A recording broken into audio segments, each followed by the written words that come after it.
Yes, Cat Stevens comes out of retirement to write our theme song.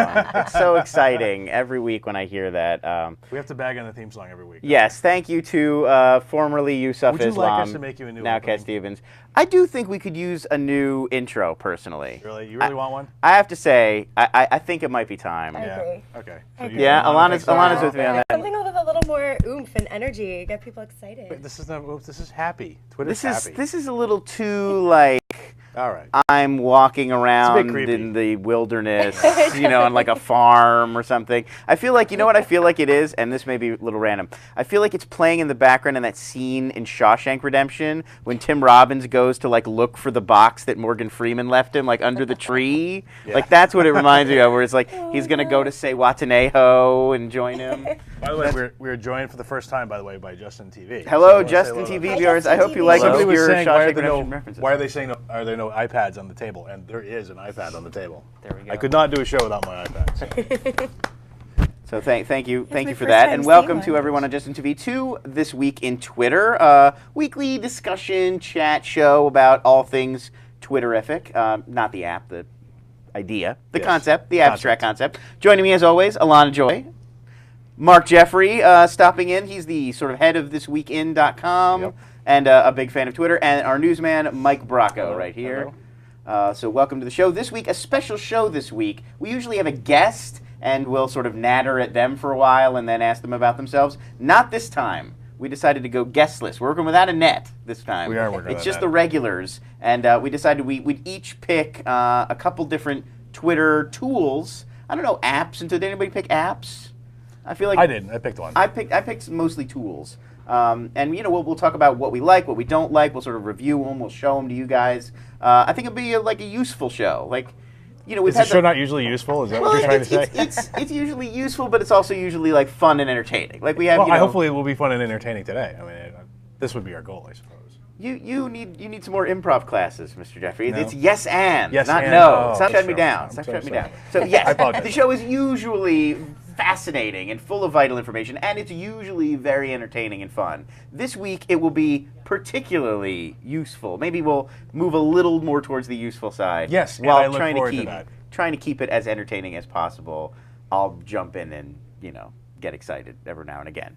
Keep it moving if I have to. Okay, so should we just jump into the news? I think let's do the news do first, some right? news. Start with the news.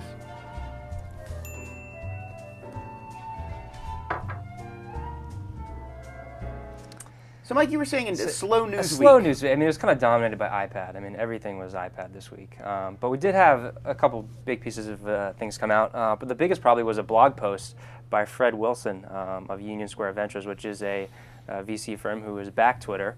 And he kind of had a blog post that kind of rubbed some developers the wrong way, probably a lot of developers that make some of the apps we'll talk about. But basically, he wrote a post that Twitter developers should stop creating products that are filling holes in Twitter instead create their own innovative products on top of Twitter. Pointed to things like Bitly, Tweetpsych, a lot of these sort of add-ons that seem as natural sort of things that will be on Twitter at some point. And we've talked about it before, how some of these things Twitter will probably roll out themselves. He pointed to things like social gaming, looking at certain verticals, like there's applications such as stock twits, which clearly provide value on top of Twitter. Right. It's not something that Twitter is going to go into. So, we've had this discussion before about third-party developers. Well, we had it last week with Right. Jason Shellen from Brizzly. Right, about the sort of Twitter kind of walking on their turf and taking over some of the functions that they're providing. So what do you think about this? Fred Wilson sits on the board of Twitter. Clearly he knows what's going on, what their plans are. Should third-party developers be worried? Should they... That sounds like a warning to me. Yeah. It really sounds like, Fred Wilson is on their board. Fred Right. Wilson's an early investor. Very well-respected venture capitalist over a period of the last 15 to 20 years. Yeah. So it sounds to me like, he sits in the board meetings of Twitter, so he knows Right. what's going on. And if he's saying things like, developers, you shouldn't focus on the holes in Twitter, you should go and do something on top of it.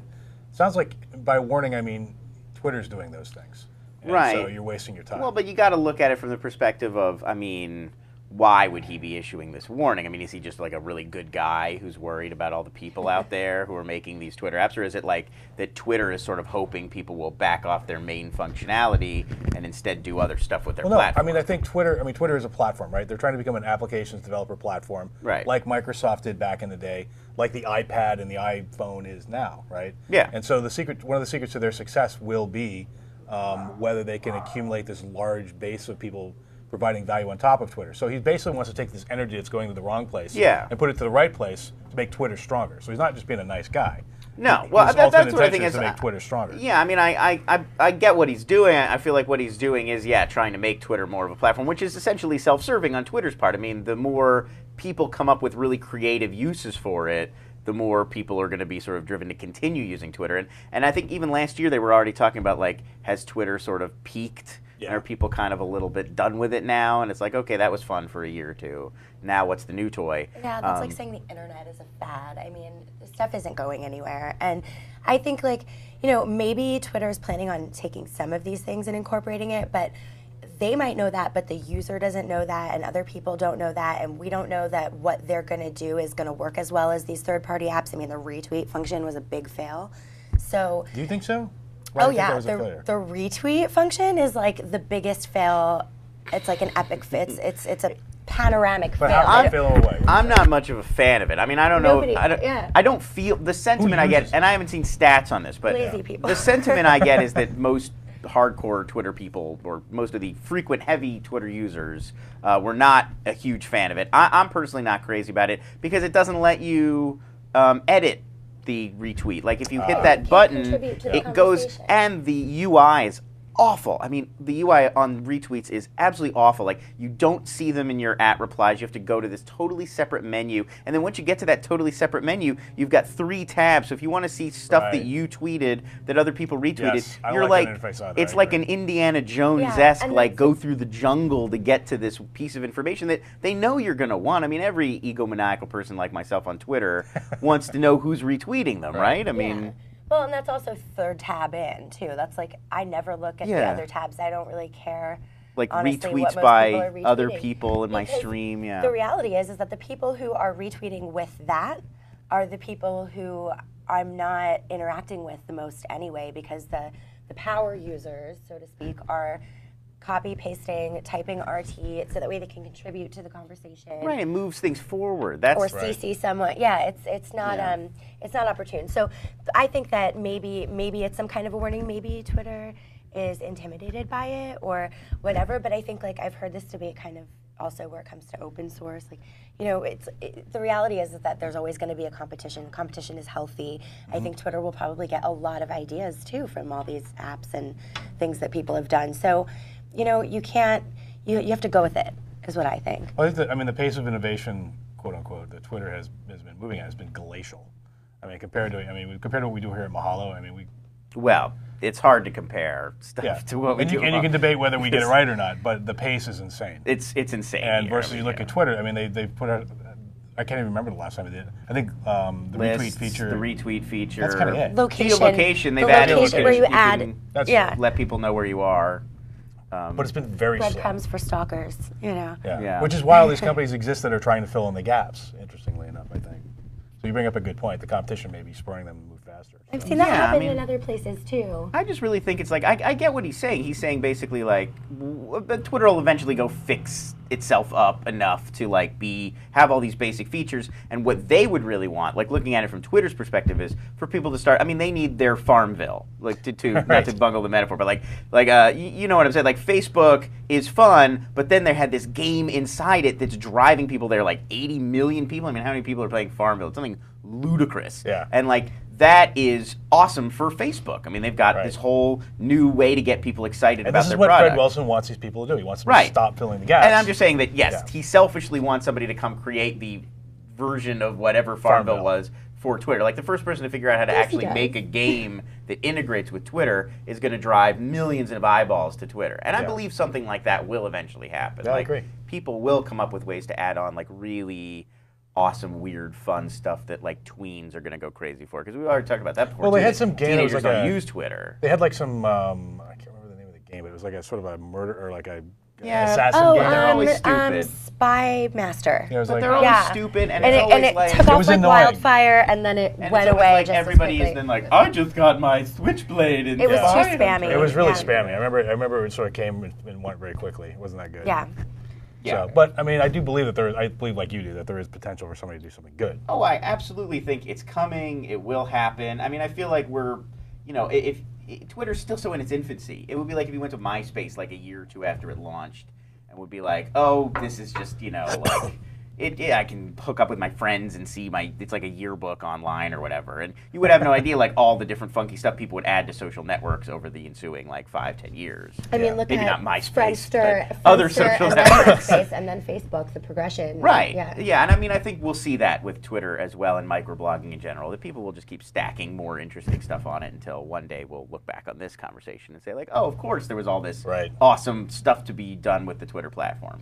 Well, I think also, wouldn't it make sense? In some ways, like I think one of the most frequently used things that is a third party is the picture, the image. Yeah, putting images into your tweet stream. YFrog and Tweet Photo and all those, and they've TwitPsych. Incorporated themselves really well into just it's easy to use, it's easy to 1, 2, 3 do it. And if you look, like I particularly use YFrog, and there's advertisements all down the right side. I mean, Twitter's going to need to monetize, and they're missing out by not having that outside place to put ads that isn't in the platform and bugging us. And so I think that would be one thing. Are you talking about Adly, for example? Adly is where you tweet inside. You tweet an ad, like right? 1 out of every 10 tweets is like, I love Best Buy. So for those of you who don't know Adly, basically you can go to, it's ad.ly. You can sell access to your Twitter stream. So people can bid to get, say, Lon to tweet out about their product. And it's based on the size of your community. You set prices. And there's like also Magpie was a similar system that would do the same thing, where it would like 1 out of every 15 tweets would be like this paid ad, and you would have like some measure of control, so it wouldn't be like, something gross or sexual. But with that one you can actually approve them. Right, you pre-approve the ads. But I think that's a horrible idea. And when I start getting those from people, there's only a few people I follow I'm willing to put up with that with. And actually, Lauren Feldman has those in his feed. He does, and or he did, or he experimented Lauren Feldman, with the puppet guy. Lauren Feldman, the puppet guy. But he has a very specific and interesting theory, which is that he is not like a blogger who's using it for self-promotion. I mean, he is, but he's saying like he's creating content purely on Twitter, and his philosophy is he's like an author. Like if you're reading his Twitter feed, you're getting free comedy and insight and thought, and therefore it's just like putting it out on a blog. Now I'm not saying I agree with him. I'm just saying that would be his argument. That's his idea. That it's like just like reading an ad on any written content. It's like I'm providing you this content. It's free, but I have to get paid to do it because I'm a professional writer and creator of content. So if you were using Twitter purely as a like, hey, I'm going to tell you what I'm having for lunch, and now I'm going here, then you don't have any excuse to advertise because you're not actually providing any value. That would be his answer, I think. Well, providing value is also relative. Yes. He would also a lot of people think that they probably are providing value with their...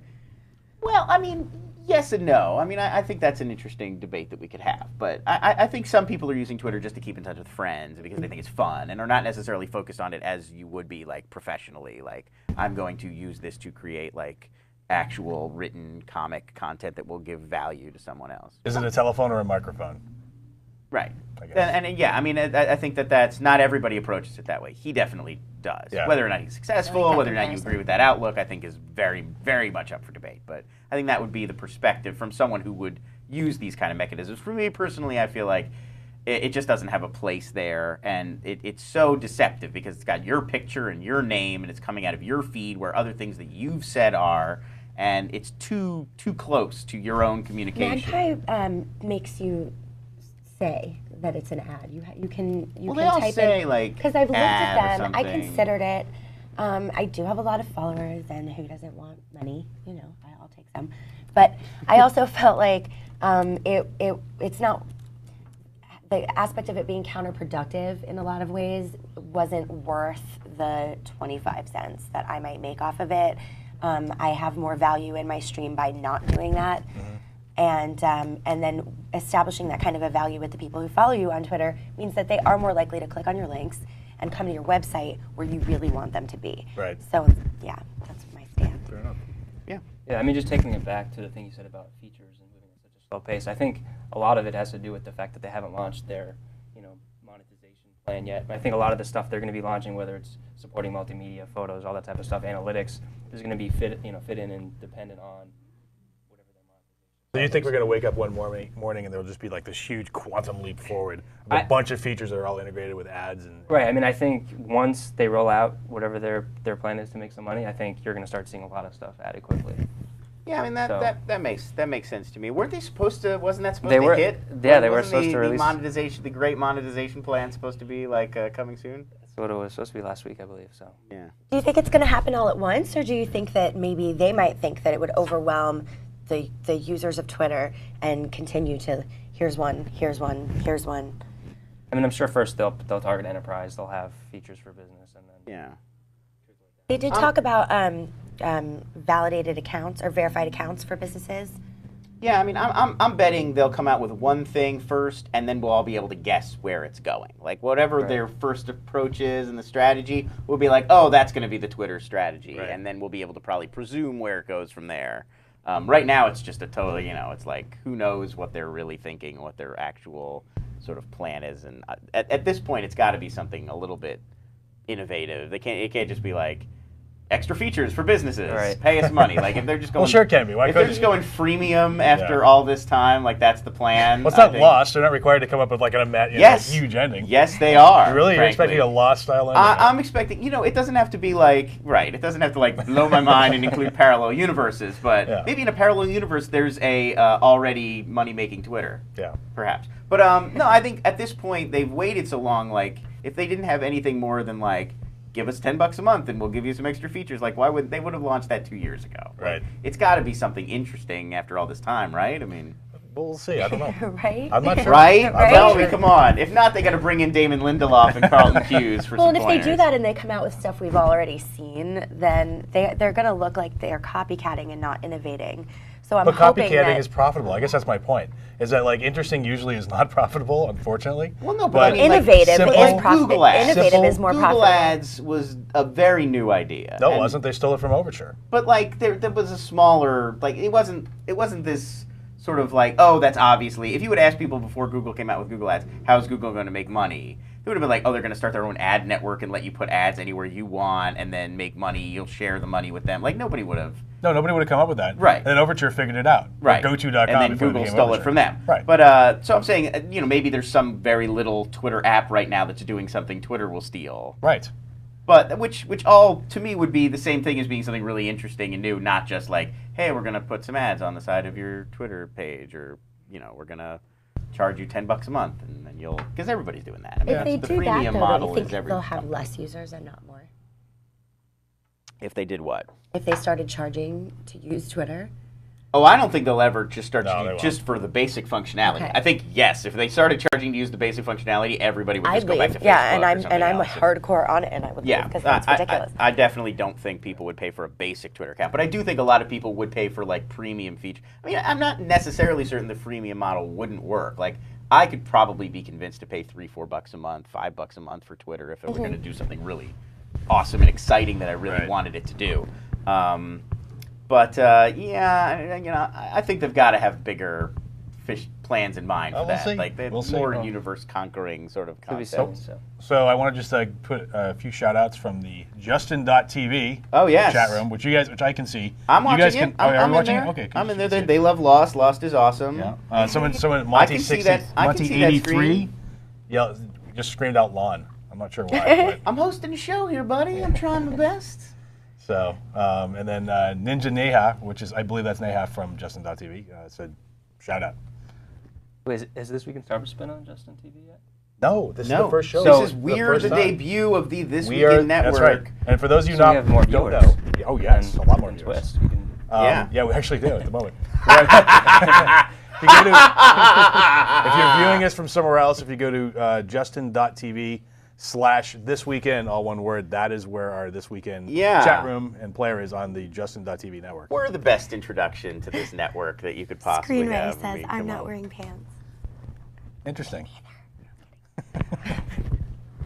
No one is. This whole table. That's right. This should have been the AV Flocks episode if it was going to be the pantsless one. AV did not wear pants. She did not. She literally was on the show without pants. So, we got one more news story? Should do a quick one. Yeah, one no you like, which is Twitter movie predictions. So this was, I think, end of last week or the beginning of this week. They had a report that came out. 2 scientists from Palo Alto, HP Labs, did a study and found that Twitter can predict with 97.3% accuracy how a movie will perform in its first weekend. So can I. That's not that hard. So, Clash of the Titans, people will like it. It's 3D. There's monsters. Go see it. So I thought that was pretty interesting. You know, there's people use Twitter data to do a lot of different analysis and things like that. But I thought it was just interesting how, you know, they compared it to what typically had been used before, and it was just incrementally higher than the accuracy. So I thought that was very interesting. I'll tell you why I think that is. I think it's because when you ask people in a survey what they think, they get into like I'm answering questions mode, and they start thinking very carefully about how they want to express themselves, and they want to come off as intelligent, and there's another person asking them the questions. Whereas if you sort of overhear someone, you're going to get the unfiltered, raw truth from them of what they really think. And that's what Twitter is sort of doing in a way. Like, people are just like, that looks awesome, or I don't want to see that, it's crap, you know? And so it's unfiltered. People aren't thinking about, I'm being evaluated on my review. They're just writing unfiltered. And actually, a lot of studios will have teams of people. I used to do this for Buena Vista Pictures, by the way. That's how I know that they do this. Who go to movie theaters on Friday nights, openings, and just sit in the theater with the sellout Friday night crowd and listen to what people say after the trailers. Because that's how they know what the vibe is. Because, well, if you notice, next time you go to a movie theater and you're watching a preview, everybody does that thing where when they're watching the movie, they go, oh, this looks like a piece of crap. You know, or like, oh, I can't wait to see that. And so you're just listening for that around you. And you even do the same thing, we used to do it with the posters, where you'd walk down the hall and people are looking at the posters and they'll go like, oh my God, Iron Man 2, so awesome. Or what the hell is this Greenberg nonsense? Right. And then you just write that down and let them know, and they actually thought that was really like interesting. At the studio, they would get a lot out of that because it's not somebody asking you directly, what do you think? Are you going to see Clash of the Titans? It's like, because now you feel like you're on the spot. Right, and so you're going to be like, well, I like the original, and you're going to try to come up with like a good answer. Whereas if you're just talking to your friend, you'll tell the truth. You'll just say what you really think. So I think that's what the Twitter angle is that people are just talking to their communities and their friends, and it's social, and they're just saying what they really think. They're not thinking somebody's going to read this and be like, you were wrong about Clash of the Titans, and it's actually great, or whatever. Right. So there's a question in the chat room. Will Twitter kill off the profession of movie critic? You know, I think the profession of movie critic is already gasping for air in an alley, bleeding profusely from the head. Like, it's almost dead. It will take very little to sort of stomp it out. I mean, I think reporting about movies and movie gossip and talking about movies will always be in fashion, and people will always be doing it. But this idea of like a tweety, professorial type who goes with a little notepad and a little flashlight and is like writing and has seen every movie like Nicholas Ray and Jean-Luc Godard ever made, like, I think that's already kind of out of fashion. I don't think people care about what those guys think even today, and there still are those guys. Right. Well, because once upon a time, all we had were regular resources of media to turn to for opinions about things like that. And now we have Twitter and social networks and other things where we can find out what people that we actually know think, or, you know, people that we like to follow and we like their opinions in general. Your mic is hanging a little weird. And I like to do that. I mean, when I saw Hot Tub Time Machine this week, which is genius, by the way, everyone go see it, immediately you want to go on Twitter and be like, oh my God, Hot Tub Time Machine is genius. And like all the other people who saw it. Which you did. Like, I saw you tweeting about it after you came back. Exactly. Because, you know, you're excited. You saw something you liked. You want to share. And that is, I saw somebody in the chat room say that they trust Twitter recommendations. Like, I definitely trust Twitter recommendations, and there's a lot of movie critics that I like and respect, but you know, having this sort of crowdsourced community of people you know and you like and you know them personally, that's a lot more compelling in a lot of ways than it would be to read, you know, Kenneth Turan, who for the LA Times is a critic for years and great writer. I really respect the guy, but you know, I don't know him. I don't know his personality. Like, maybe he would hate Hot Tub Time Machine. Yeah, well, I know, actually, to be honest with you, one of my indicators is you, to be honest with you, because I know you're a big movie buff. And because we talk about movies all the time, we have very similar tastes. Yes, exactly. So once you get to know somebody, then obviously So I just wait for you to go see it and decide whether I'm going to see it or not. But I think that's meaningful. Like, once you get to know somebody, their opinion about stuff like films is so much more important to you than even the most insightful, like even the Roger Eberts or like the Thompsons or like the ultimate film critics. Yeah. Can't beat. like a bunch of your friends. And what Yeah, I don't so much think it's Twitter that's killing it. I think it's the entirety of social media in general, like between the Facebook and the social networks, and people have their blogs, and then people have Twitter and whatever else you use. I think it's the ability to find everyone's opinion at any time, not on a show, that is making things like that kind of diminish. Yeah. And actually, to answer Screen Ray in the Justin TV chat room says, so will Oscar nominations be based on gossip and hearsay, or will critics have a say? Those are already decided by the people who work in the film industry. It's not critics. Like there are critics who are in the Academy, but it's not like majority. It's not like the LA Critics Film Circle is when it's decided by critics, or like the small awards. So it's already not really like there's a panel of like film experts who decide what is good and what is bad. Or otherwise, I mean, let's be honest, some of these movies would not get nominated for let alone nominated like 7 times. Yeah. And this wasn't one of my apps that we're going to start talking about, but one of the applications that Fred Wilson mentioned in his post regarding innovating on top of Twitter was Flixup.com, Flixup. I haven't heard of that one. And basically it does exactly what we're talking about. It looks at Twitter, what people are saying about movies, and sort of gives a general rating. I mean, there are problems with that. For example, right now, top movie, Twilight Saga, New Moon. Yeah, see? Number 2, 2012. So obviously, a little out of date. These people have awesome taste. But I think the point is not necessarily that Twitter's like overall like the greatest aggregator, but that your friends are on it. Like you're looking at your own community, and especially if you use a list. Like if I made a list of my 20 or 30 friends who I talk about movies with a lot and I trust their opinion, and then I just looked at that list every Friday, I could probably get a good indication of what to see that weekend. Like avoid Alice in Wonderland, go check out Hurt Locker, you know, whatever. Right. I mean, people are going to be talking about it. Yeah, Up in the Air? Come on, Twitter. No, you're better than that. All right, let's move into our tools then. Tools and apps. Let's go first. You go first? Shall I go first? You want I'll go first. Here we go. Mike Bracco going first. So Power Twitter, which is powertwitter.me or at PowerTwitter on Twitter. This is a really cool plugin for Firefox. It also works with Safari. And basically, it kind of does exactly what some of the things that Brisley did, which we talked about last week, which is auto-expand multimedia when you go on Twitter.com. So you can be on Twitter.com, it will auto-expand all your images. If you have any links, it will show the actual favicon of the site with the title of the page. So I've got the add-on page here up on my screen if we want to go to that. Power Twitter, correct? Yes. Yes. So basically, it allows you to use the Twitter site, right. Twitter.com, and it just adds a bunch of stuff to it, the multimedia, et cetera. Yeah, I think it's using JavaScript or using something to just sit on top of Twitter, so you can, you can see here. Oh, wow. It auto expands any images. Oh, cool. Right in line on Twitter.com. So that is very Brisley-like. Yeah, it is very Brisley-like. It basically Brisley-like. makes the Twitter site into more of a Brisley type experience. Right. So it's very useful. If I know you're a Twitter.com person, so perhaps something that might make your experience there a little bit better. But I find it pretty useful. So. Yeah, that looks cool. I like that. Yeah, I mean, it's sort of a handy little thing, and I like that it's built right into your browser, so you don't have to remember that you've done this. It just kind of is there when you show up, and you don't have to go to a special site. I actually looked at we can just jump into one of mine, I guess. Monitter. Have you guys heard of this one? No. Monitter. I'm sure we'll post it in the chat room. It's basically TweetDeck, but just a web interface. So you can search for like anything you want here. Like there's @Lons, here's @Alana Joy, and then we'll put in like the hashtag, TweetTweet. And it takes, it's because it's web interface. It'll take it like it looks just like TweetDeck. You're right. It's exactly just it's web interface TweetDeck, and you can see it's already. I think it was already starting to work. Like here I don't know, it's still thinking.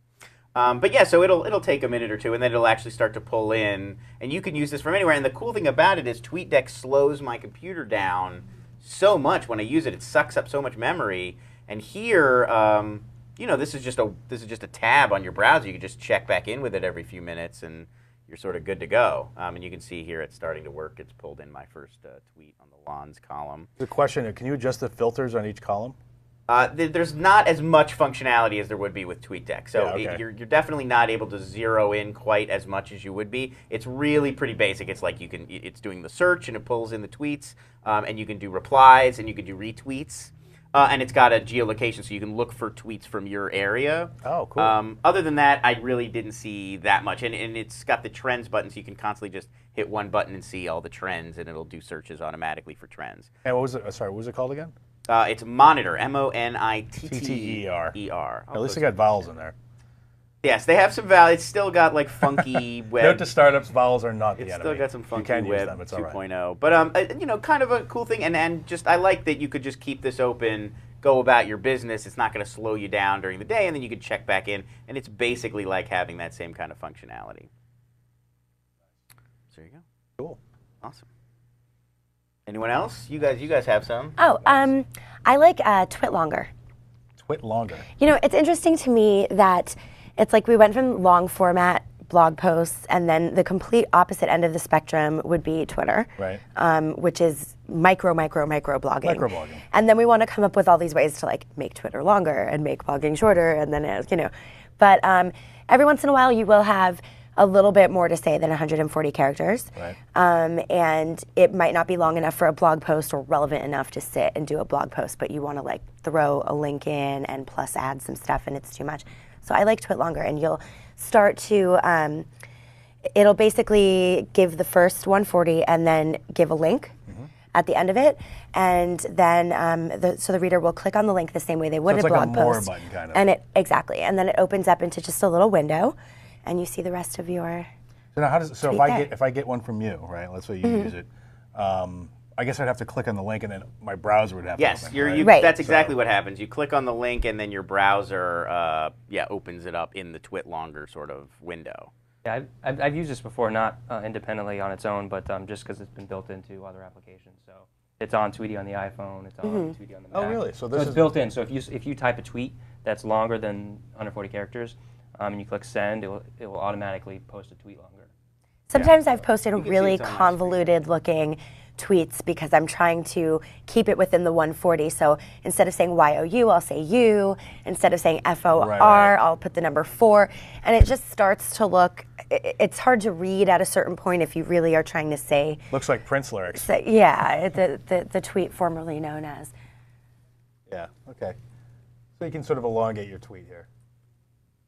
I didn't realize that there were applications that had other applications built into them. Yeah, so this service, just like Twitpic or any of these other services, it's built in using their API. That's so how you can use it. So. Yeah, this is 166 characters. I'm not going to post it. Now, are these things, the first one and this one, would you guys consider these to be things that Fred Wilson is now warning against? Like, are these the holes in Twitter that... TwitLonger, I think, is definitely a hole in Twitter like that. Or I don't know. Honestly, I think the 140 character thing is pretty integral to Twitter. I think this is sort of violating a lot of what Twitter thinks about itself, which is that 140 characters is this perfect length. And you short, fast, and to the point. Shouldn't need to go longer. See, I don't know about that, because Twitter started off as an SMS messaging service. Right. So that is an artificial right, but then it's not an artistic. But they've all gone back. Jack Dorsey did go back and say this ended up being like a blessing because 140 characters is this really nice, concise way, and you force people to have a little bit more brevity. And I think that's one of the real strikes Twitter's made against blogging. I mean, there's a lot of people who still continue to blog, obviously, but there's a lot of people who feel like blogging is kind of dying for them because you can get it so much quicker through Twitter, the same sort of fix. And I think that's like the secret to that is that Twitter is so much more concise. You save so much time not having to pour through somebody's long, thoughtful, clever, delightful blog post. Well, I really strongly disagree with that. I don't think I always chuckle when they say, "Oh, this is dying. Oh, that is dying," because sometimes once in a while they're right. These things will die, but blogging is not going to die. I mean, look, you've got a regular blog format, like say on WordPress or something like that, where you can type as long or as short as you want. And then you've got Tumblr, which is microblogging, which is, again, you can type as long or as short as you want, but it's geared for like longer than Twitter, shorter than a blog post. From my own Twitter stream, you can definitely get to know me, but you can't have that in-depth, I'm going to write it out the way I want to write it out, not because I have to fit it into 140 characters. You're going to know me and my perspectives and opinions and what I'm sharing so much more from a blog post. Even now, I mean, even in 2010 compared to 2005, I think there's a lot fewer people that are really looking to digest long blog posts every day like that. But who really writes long It's not so much the I just don't know if it's the primary. I don't know if it's the primary way that people are getting their sort of news and information and their fix like that every day, like it was even 5, 6 years. I'm not saying it's ever going to die out completely. Like there will always be blogging is long form. It's for analysis. It's for They thoughtful commentary. all work hand in hand. I think they work with each other. It's different. It's different. It's different. It's apples and oranges. They're both fruit, but they're totally different. But I think the 140 thing, to go back to the sort of what we were saying, is sort of integral to what makes Twitter Twitter. If you want to write a lot longer, go on Facebook, go on a blog, go on Tumblr, posterize it. You know, like there's no need for it to be this like Twitter is what it is, and that sort of locked it in. So I think definitely, I don't think the Twitter team or Fred Wilson would be like really stoked about it. So what about the Brizzly-like stuff? You know, putting images directly in your Twitter feed. Well, I think Brizzly as a specific company, like they've got a lot on their mind that's sort of beyond just like make Twitter more fun. It's also like the Brizzly Guide, which is kind of this content wiki play. And then they've got Facebook integration, and Jason was on the show last week, the CEO, and he was saying they're going to have, Blippy you'll get to pull in, and so they're going to be. I think of them as almost more on like the friend feed side of like they're looking to aggregate your sort of social media life. Right. They're more friend feed than anything else. But I do think there are a lot of services like Power Twitter and something that are just building features onto Twitter that will be on Twitter soon enough anyway. And something like TweetDeck or what a Monitor or the one I was showing. Those are just ways of looking. I don't think that'll ever die out. Different people are going to want to interface with Twitter in different ways. I think what's interesting too, you mentioned all the stuff you want to put in the tweet that you can't fit sometimes. Robert Scoble had a good post a while back on what he wanted, which was a super tweet. He had a big post on basically having a bunch of metadata included with the tweet, but not part of the 140 characters.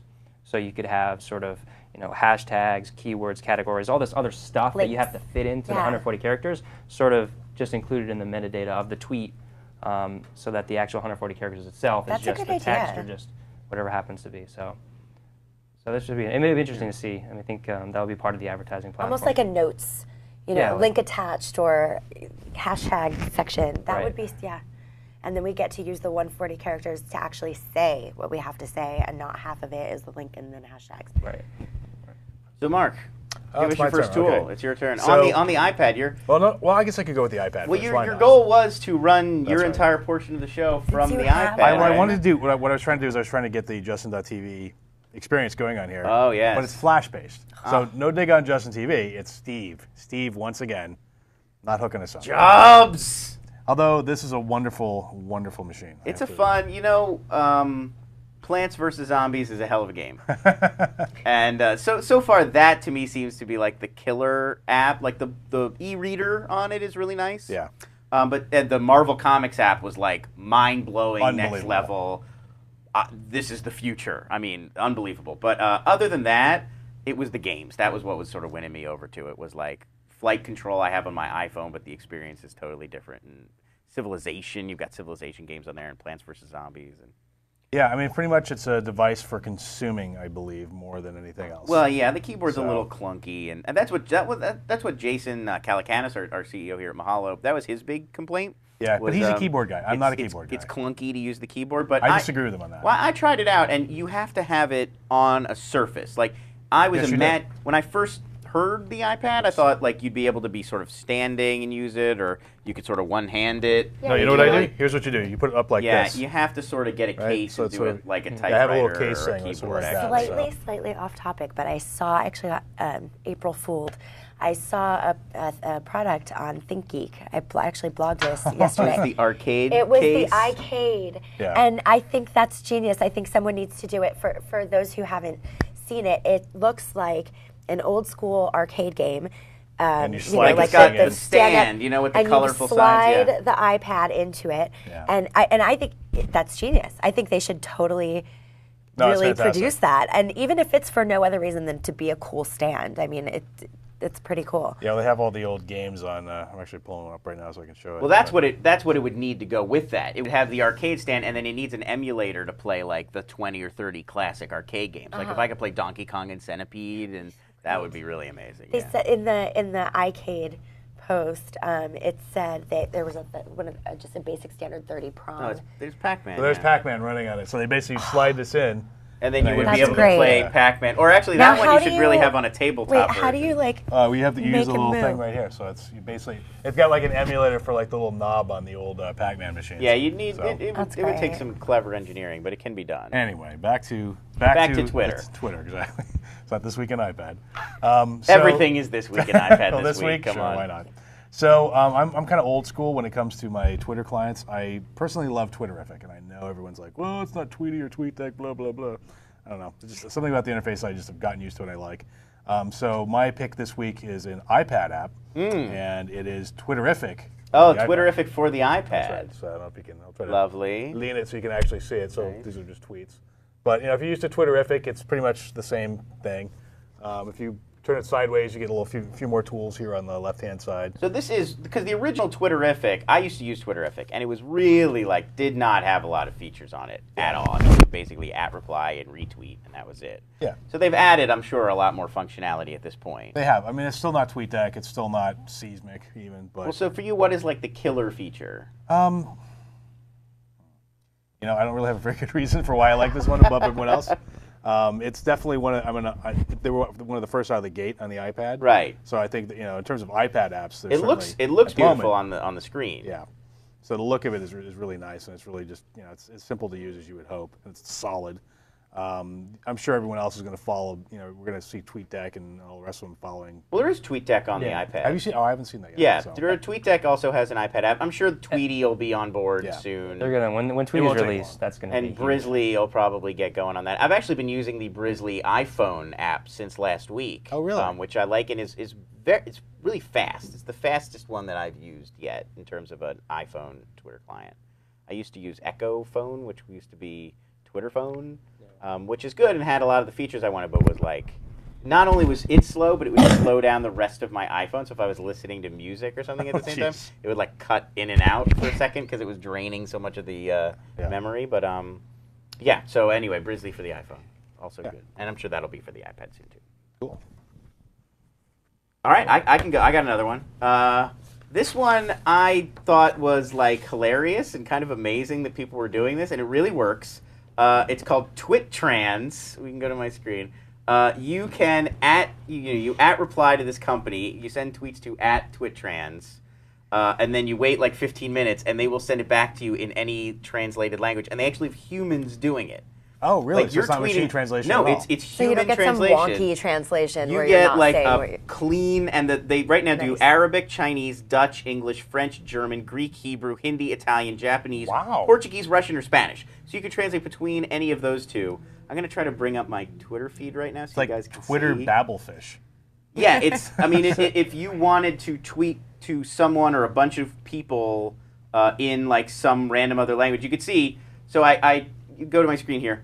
I tweeted them just. I think it was like, "Hello, I am testing out a new Twitter app or tool.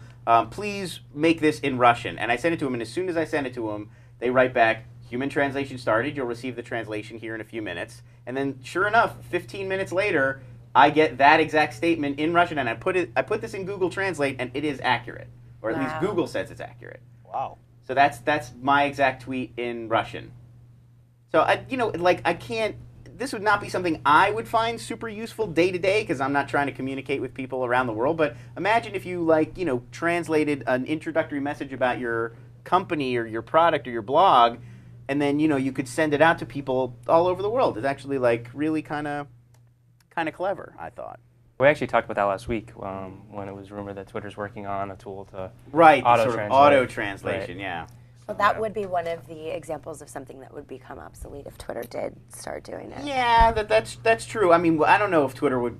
How would Twitter be using human trans? It's gonna have to be machine. It's gonna have to be by machine if Twitter does it. And as we all saw when YouTube added closed captioning, when working with machines in language, there's often a lot of kludginess and it's sort of messy at first. So this is, granted, not an ideal solution. It took 15 minutes. So if I was in a hurry, if I I got to text people in Spain right now and I need this in Spanish, I'm screwed because it's not fast. But 15 minutes is not that bad considering an actual person translated that for me. Do you have another one? So I got a quick one. It's more of on a cool factor than actually useful, but it's a visualization tool called TrendsMap. TrendsMap.com. And basically what it does is it places local trends on a map, so you can visually kind of see what's trending and where it's trending. What is the So URL? it's Trends, TrendsMap.com. Oh, okay, TrendsMap. Yeah. You can tell if there was. So it's a cool tool. I mean, it basically just shows you Twitter trends overlaid over a map. You can drill down to specific cities and towns and see what's trending there. What are the specific tweets that are being mentioned in that area? It's just kind of a cool, That's really cool. unique way to check out what's trending. My city. Where is Kurt Cobain trending? Yeah, no, I just Coachella saw maybe? that. Although I don't think he's going to not be playing. performing. Yeah, sorry. Oh, I figured. Yeah, there's. So we're looking at Los Angeles. Interesting. Pretty cool. So it's a pretty cool. Oh, I know Kurt Cobain is trending because Robert Pattinson from Twilight is going to play him in a movie, or that's the rumor today. Oh, okay. So everybody's looking him up because of that. So, I mean, it's not terribly useful. I don't know. I mean, you have local trends now on Twitter.com, so you can select what city and see your local trends there. But it's kind of a good way just to get a broad scope of what's going on in the Twitterverse and the real-time web. Yeah, this is I could see like losing some time in here. Definitely. Interesting that the Jonas Brothers seem clustered like in Canada. I would have thought they would be all over the place. Nick Jonas right here is in Leavenworth. So I guess that's Kansas, but I don't know. It's maybe appearing they're over touring? in Montana. That's interesting. Maybe they're touring. Maybe they're up there Oh, that could touring, be it. or maybe the Canadians just can't get enough Jonas. I'm willing to believe that. Anyone else? I can jump in on another one. You got another one? Another one would be isfollow. I believe it's isfollow.com. And I like that because if you ever want to know, is this person following you? And you have so many people on your list to sit and go through page after page is just not effective and convenient. And so that's a tool. I actually use that quite often to see if someone's following me, am I following them, or do these two people that I know follow each other, which is a good thing. And I actually found this because I was looking for something that I still have not found. So actually, if any of the people that are watching has a suggestion for me, I would love that. But on Facebook, you can see the friends that you have in common, mutual friends, and I would love to see that on Twitter. Yeah, absolutely. I haven't found an Yeah, app that's actually a very good suggestion. Oh, Yeah. Scobalizer is not following Jason. What? Is that Come true? on. I That's just looked that messed up. up. That's on my screen right now. Wow. I tested it. Quick thing, there's actually another app that does what you do exactly what that app does, but it does it across all of your account at once. So if you go to friendorfollow.com. Oh, that was another one that I was going to If you just put your Twitter name in, it will show you all the people that you're following that aren't following you. Right, mutual follows, Right. one-way follows in both directions. So here we can see that one's working. Hey, he's following me though.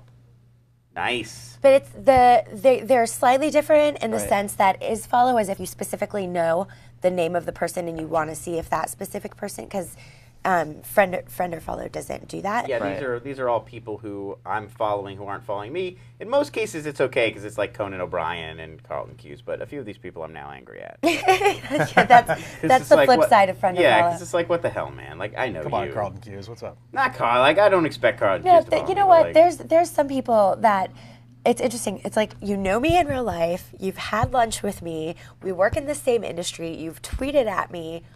Why? But I tweet a lot, so I oftentimes make an exception for that because I do tweet a lot. So yeah, there's actually one other one to jump in here. Tweepi that I was going to talk about does a pretty similar thing. It's more about like a full report, but it will give you a long list of everyone you're following, who's following you, and you could sort it by all kinds of stuff. So you can see a list of, I'm trying to log in right now so that we can see more of the functionality. But you could say, like, get a list of everyone you're following who's not following you back, and then sort it by when did they last tweet. So maybe you want to follow people who are tweeting all the time, but if this guy hasn't tweeted in like 3 weeks, what do you care? You want to just get rid of it. So here's here's one of the lists. I want to go to this one. Flush. So flush is what you'd go to like, I want to get rid of people who aren't following me back. It's just taking really long. See, now I thought that Twitter banned the mass unfollow. Well, no, you can't. I mean, you're only doing 20 people at a time on this thing. So there's a limit. There's a limit, and yeah, you can't go that quickly through it. That frustrated me a lot. Look, if I want to unfollow 50 people at once, I should be able to unfollow 50 people at once. It's my account. I don't want to follow them anymore. But here you can see. Why did they put? Yeah. I'm sorry, go ahead. Yeah, no, I mean, really, I'll just go on ranting. Well, so here's a list of people I am following that are not following me. And you can see it's in this grid, and I can see all kinds of information about them, like, I'm going to try to make it a little bigger. I can see, there's their username, their location, their followers, how many people they're following, how many tweets they did in the last week, replies, retweets, all sorts of stuff. And here it says, you're following user, you're following each other, or this user's following you, so you can tell the difference. And then you can actually sort. So I could sort this list by when did they last tweet, and I could see, like, this person at the top, Auto, oh, that's a Jason account, haha. Tom York from Radiohead. Obviously, I'm following him, he's not following me. He hasn't tweeted in a month. So if I was interested in getting rid, I'm not going to get rid of Tom York, but if I was interested in getting rid of people who I was following and who weren't even tweeting, just to make my sort of ratio look better, for whatever selfish reasons I had, that's a really useful tool. And you could do it for pretty much any metric you can think of that's basic on Twitter. So I could just look at, who has retweeted me the least and unfollow those people. Or I could look at when, all sorts of when they joined, or, however you want to sort it. That's kind of a better version of one of the things that I was going to say. But if you want to just see who is a stale user, there is Untweeps. I believe that is also untweeps.com.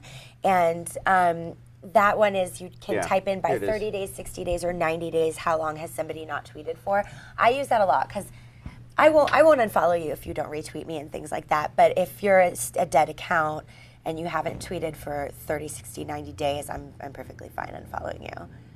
Yeah, I mean, I feel like that's a thing that it just indicates whether people are, worthwhile users. I mean, if you're going a month or two without tweeting, you're probably not active enough to be sort of worth time, even when you do occasionally sort of pop back in. Exactly.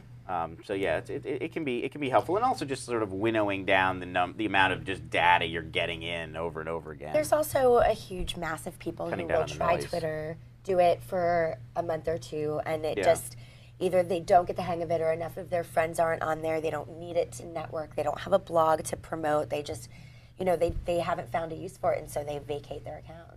Yeah. Somebody just asked, are these people famous in the Justin TV chat room? In a way. In our own minds, absolutely. It depends on what you mean by is. Somebody else asked, is this a TV show? Sort of.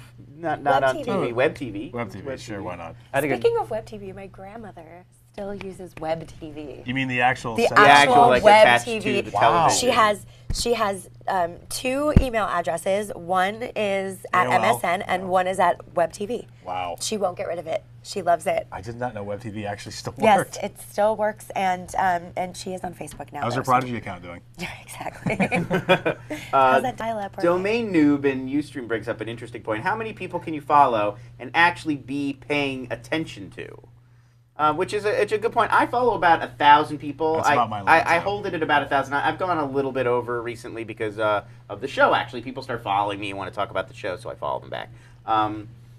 But, yeah, I mean, I think over 1,000 or so. And out of that 1,000, maybe 100 are people who are tweeting a lot. And everybody else maybe once or twice a day. And that's about as much as I can deal with. I mean, I also have, like, a full-time, very busy job. So I bet if I had a little more leisure time, I could handle maybe 1,500. I think the key for that is, I mean, I'm a huge Twitter list person, and the majority of my lists are private, and I manage those. I use TweetDeck, so I have columns for all my lists, and then I have selective sort of pop-up notifications for certain lists. So I find that to be a lot easier to keep track of things, doing it that way, is using Twitter lists. So. Yeah.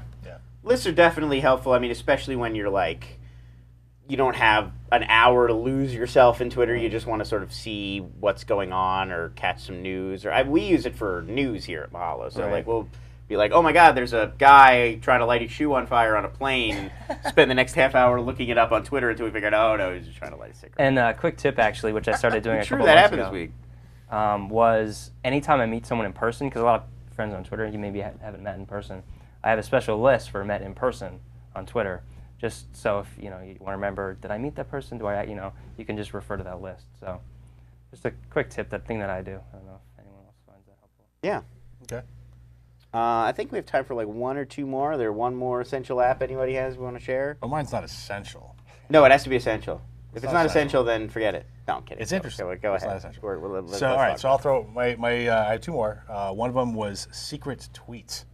So this allows you to post your secrets to Twitter anonymously. So there's basically a Twitter account called @SecretTweet. SecretTweet or tweets? Tweet. So secret to tweet. So it's 2 T's. Yes, SecretTweet. Right. Yeah. Okay, here it is. So basically, what you do is you share your secret, you type it in.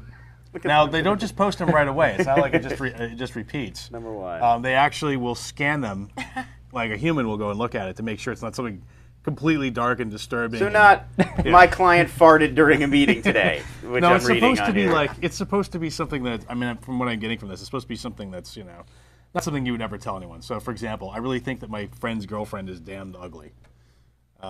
My husband rarely talks to me, so when he's sleeping, I look through his phone, his car, and his clothes to see how his day went. It's really post. It's a bit dark. Post-secret. It's that. Yeah, it's like remember post-secret. It's very much Dear like friends and post-secret. family, if you read the porn blog my wife and I write, you would stop treating us like naive simpletons. Oh, Sean Percival. Yeah. Why does he feel the need to hide? Oh, behind whatever. SecretTweet? I really hate myself. I'm a giant screw-up and will be my entire life. I wish I could take it all back. I don't deserve what I have. I was just testing it out. I wanted to see how it would work.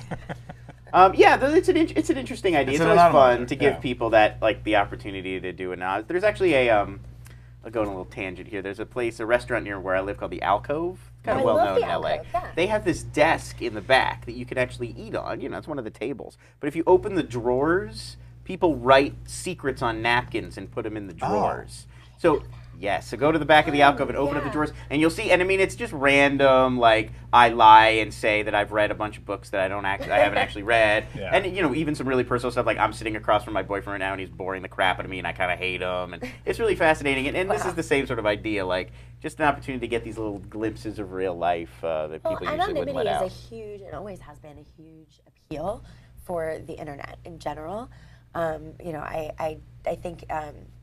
The ability to send anonymous tweets is clever, but then nobody's seeing it unless they're going there, right? Well, they have to follow the account, which is the SecretTweet account. Right. But I mean, it does show up on searches. It'll show up, obviously, trending topics, etc. So it's not like it. I guess it'll show up other places as well. Yeah. I think, so. That's interesting. I like that. It's kind of funny. It reminds me of the site was popular a while back, but Tweeting Too Hard. tweetingtoohard.com. Oh, I love Tweeting that. Too Hard. The best I site love ever. Tweeting Too Hard. Yeah. Do you guys know Tweeting Too Hard out there? I'm sure most people are familiar, but if you haven't checked it out, I mean, it's just hilarious. It's just a collection of people. Here, I'll go to it right now. I'm sorry. It's a collection of people, tweets that have been submitted by the public. You can go to my screen now. That are just egomaniacal tweets. I've submitted a few in my day, I will say. Not of myself. I've found tweets to be so egomaniacal, I could not resist actually submitting them. And there are a few people that I follow that are just so they're so relentlessly sort of self-promotional and self-involved. Do we know any people like that, Lon? No, I don't. I'm not talking about anyone present. I'm not talking about anyone present at this Alana table. Joy actually won the LA Weekly Award for the most shameless self-promoter. Wasn't it like best shameless self-promoter? LA's best, most shameless self-promoter on the web. So that implies that she's good. She's but the in best. this town, I feel like, come on, in LA, everybody's a self-promoter, so it's like, look, and I work in marketing. This is what I do. So if I can't do it for me, how could I do it for you? Oh my God! So. This is so fantastic. We have a Jason Calacanis tweet on the front page of Tweeting Too Hard. No, do we? It's right here. I'm looking at number 24. Big news. Been asked to play in high-stakes poker-like show on network TV. 100K buy-in, big-name poker players. Should I do it? And you can see that when you see something on here you want to vote for, you just hit the up button. And I have to log in. And then you'd log in, you could actually give them a pat on the back and vote it up. It's like a dig type thing. Unbelievable. Number 24, my boss, one of the founders of thisweekend.com, Jason Calacanis. I got one more that I want to share because I thought it was really funny. Tweetpsych, it's called. You can come to my screen and you can see it. You can look up any Twitter account and it will do a psychological profile on that user based on their tweets. Now, it is like crap, but it is fun. It's just looking for keywords or whatever. And you can see how quickly it works. So according to this, I tweet about the media 7% more than average, which is not surprising because I talk about web shows and TV shows and movies all the time. Everything else I tweet about less than average, which is weird. Like anxiety, I tweet about 30% less than average, which I thought was really surprising. Yeah. I'm afraid to Mark see will what back me mine up on that. Yeah, work 57% less than average on work. Sex 65% less than average. I don't know how it's measuring average. Yeah, what's the average? I don't know whose account it's using to say what average is. So I'll look somebody else up on here. We can see what Mark Jeffries' Tweetpsych report looks like. But yeah, I mean, it doesn't really say exactly what this is based on. I just thought it was really kind of goofy and fun. Well, and too, your mood is changing on a daily basis, and so the mood of your tweets will also change. So I wonder if it how far it goes back. Well, that's interesting. And the other thing that interested me, it had an error looking up Mark's, unfortunately. I broke it. Oh, and Alana's. They couldn't figure us I out. might have broken it. I think I broke it right now. Maybe I sent all the throngs from Justin TV over there. We broke it.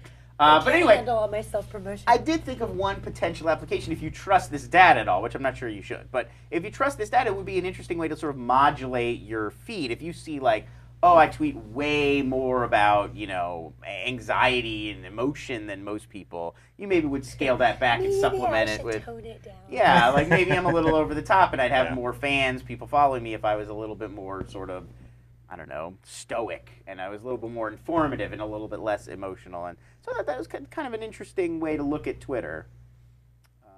Is Twist on today? Is a question for the chat room. No. It's not. It's not on today. They're in Jason and New Tom York are in New for the York. Open Angel Forum. Yeah. Which if you're a fan of Twist, I'm sure you've heard So about. no show today. No, Although This no Week in show Android today. will be on later. This Week in Android at 4? Yeah, at 4 o'clock. 4. This Week in Android at 4. Any other? I mean, we're about out of time. Anything else essential we got to work in? I think we heard of. I think we did. Well, what was everybody's? Let's go around the room. The best thing you think we talked about today. The best app that was presented or tool. The thing you could see yourself using. I can't remember the name of the one that was the grid where you could see who's following you. Monitter. Monitter. MONITTER.com. That was one I had not heard of before. And It's basically web interface TweetDeck, which I thought was really cool, especially because TweetDeck is so hard to run on your computer because it takes up so much space, it takes up so much memory. So that is a great one. I agree. I was really happy to find that one the other day.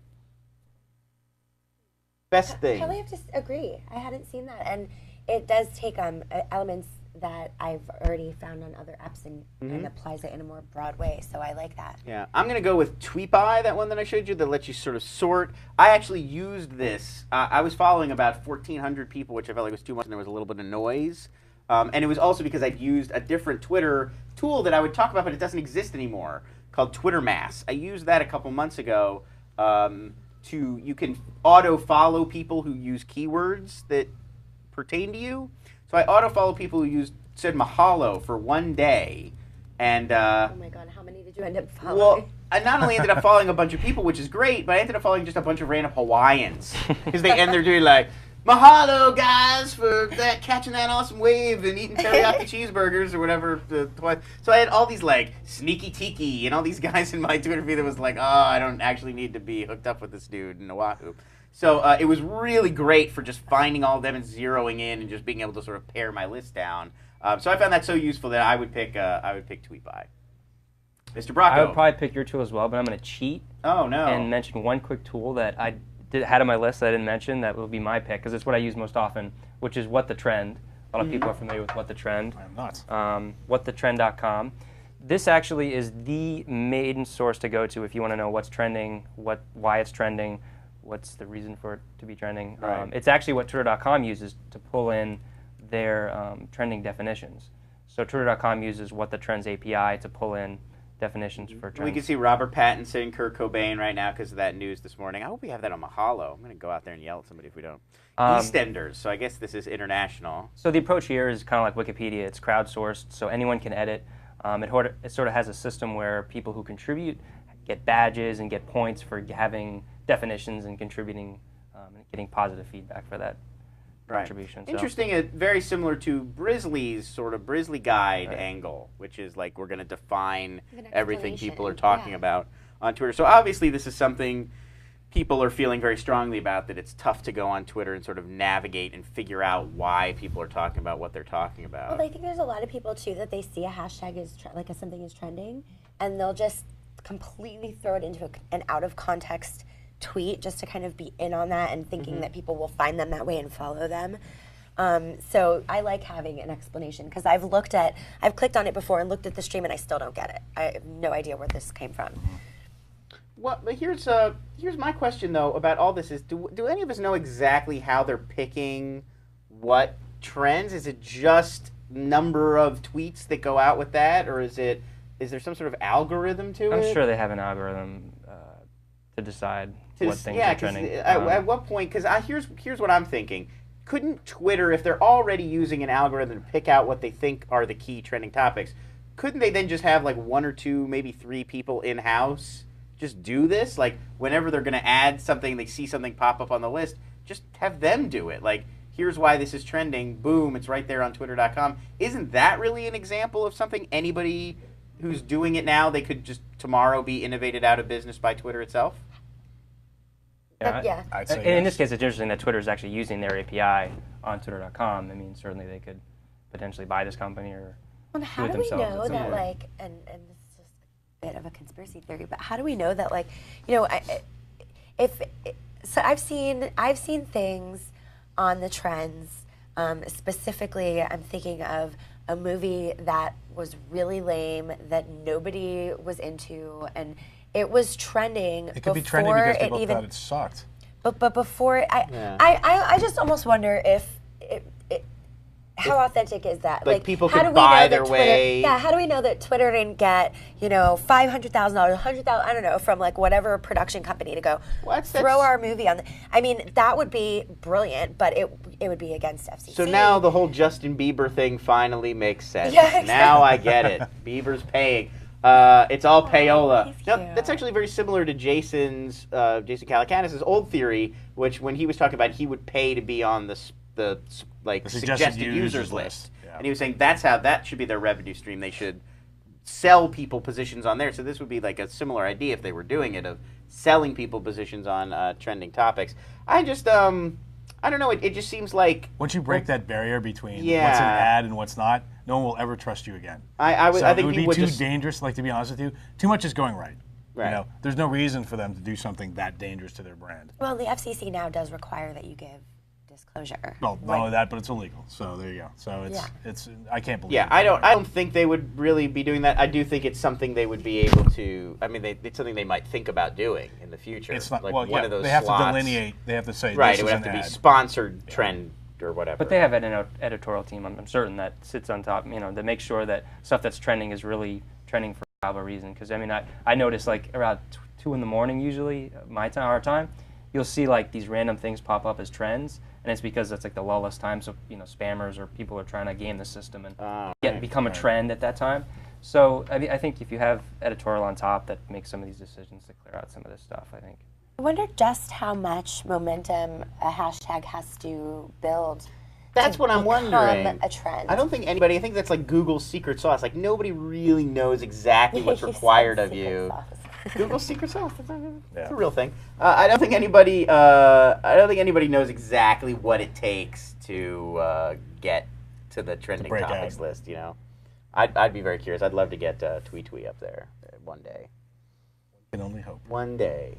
So I guess that's about it for. That's probably it. All right. So thanks everybody for joining us. As always, I'd like to thank my lovely co-host Alana Joy, Mark Jeffrey, producer of the show, one of the founders I'm not the of This producer Week. of the show. I thought you're the producer. I mean, I'm You're the I'm star crea- and the producer. I'm the host. This is your writer, brainchild. creator. The new intro is just going to say, starring Lon, Starring produced Lon, by Lon, edited by Lon. So Yes. yeah. But like a guiding force behind the entire This Weekend network in the Well, show. in I'm the particular. CEO of ThisWeekend.com. Right. So, and Jason's a co-founder, and Kevin Yes. Pollak is also a co-founder. Pet. What A lot was of the people- a lot thing? of people- Streamy Award winner and more nominee Kevin Pollak. That's right. Kevin Pollak won a stream. He's up for 2 more. He's up for 2 more. They won best team, best live production from running from this very studio right here. In fact, you might even say very similar live production to the one we're It's very participating in Well, right a lot of now. people probably don't know this, but we have 7 shows up and running. This Week in Startups with Jason, Kevin Pollak's chat show. This Week in Android, This Week in Cloud Computing, This Week in Twitter, obviously. This Week in Venture Capital. This Week in Venture Capital, we have archived This Week in Books, which is my old bibliotech show. And then, let's see, we have one more. My computer just died. This Week in YouTube. This Week in YouTube, right, which is not the only one that's not live, but is if you go to mahalodaily.com or our channel it's on This YouTube. Weekend. You just go to thisweekend.com. It's in This Weekend. You can go. You can go to the YouTube one. We have a new episode up today with me, Molly from Rocket Boom. Yes, indeed. Thanks to Mike Bracco as well for doing the news and helping us out with tools. I'm Lon Harris, and we will see you next time on This Week in Twitter.